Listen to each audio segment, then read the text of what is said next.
खुलुमबाय आं किलिकां ब्रह्म बड'लेण्ड बुब्लिनि जानानै बयखौबो बरायना लाबाय दिनै 15 अक्ट'बर 2023 नोंथांमोननो बड'लेण्ड बुब्लिया दिनैनि साना मा मानि थाखाय मिथिजायो एबा दिनैनि सानाव मा हाबाफारि फालिनाय जायो नोंथांमोननो फारि फारि बड'लेण्ड बुब्लिया फोरमायगोन।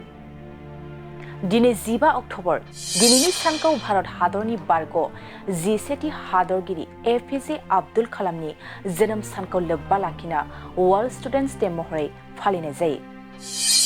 दिनैनि सानखौ प्रेगनेन्सि एन्ड इनफेन्ट लस रिमेम्ब्रेन्स डे एबा प्रेगनेन्सि खहा आरो उन्दै थैनाय सान गोसोखांथि महरै केन्डेल लाइटिं फोजोंना फालिनाय जायो।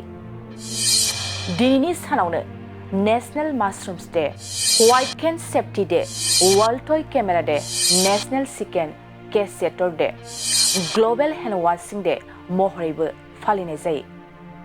नोंथांमोननो बड'लेण्ड बुब्लिया दिनैनि सानाव मा हाबाफारिजों मिथिजायो आरो मा हाबाफारिखौ फालिनाय जायो फोरमायबाय। गोजोन्थों।